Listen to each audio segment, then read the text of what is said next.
एक गांव में रामू नाम का एक गरीब कुम्हार रहता था। उसके साथ उसका वफादार गधा भोला भी रहता था। हर सुबह रामू मिट्टी के बर्तन बनाता, उन्हें भोला की पीठ पर लादता और दोनों साथ में बाजार की ओर निकल पड़ते। रामू अक्सर अपनी किस्मत को कोसता और अपनी मुश्किलों की शिकायत करता रहता था। रास्ते में रामू भोला से ऐसे बात करता जैसे वो कोई इंसान हो।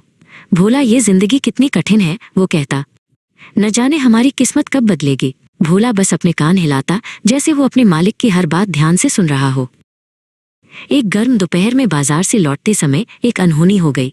थका हुआ भोला ठोकर खाकर सड़क के किनारे एक पुराने सूखे कुएं में गिर गया।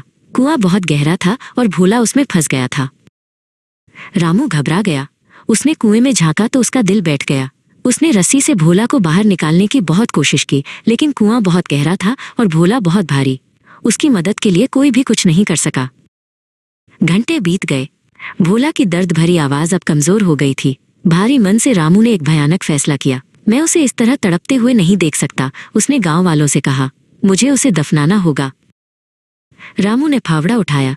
उसकी आंखों से आंसू बह रहे थे जब उसने कुएं में मिट्टी का पहला फावड़ा फेंका। मुझे माफ कर दो मेरे दोस्त, वो फुसफुसाया।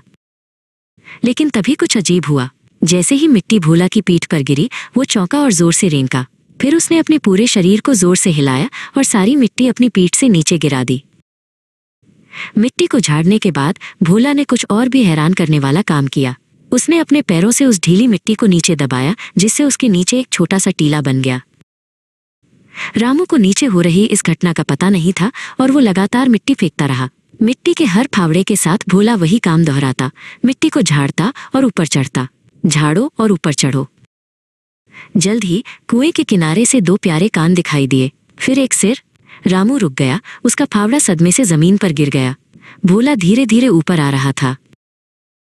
एक आखिरी जोर लगाकर भोला कुएं के किनारे से बाहर निकल आया और ठोस जमीन पर खड़ा हो गया। उसने अपने शरीर से बची हुई धूल झाड़ी और रामू को देखकर जोर से विजयी अंदाज में रेंका। रामू दौड़कर अपने गधे के पास गया और उसे कसकर गले लगा लिया। उसकी आंखों में आंसू थे, लेकिन इस बार ये खुशी के थे। वो समझ गया था, जिंदगी आप पे हर तरह की गंदगी फेंकेगी। चालाकी इसमें है कि आप उसे खुद को दफनाने न दे, बल्कि उसे झाड़कर ऊपर उठने के लिए एक सीढ़ी के रूप में इस्तेमाल करें। यही जिंदगी का सबसे बड़ा सबक था जो उसे उसके विनम्र गधे भोला ने सिखाया था।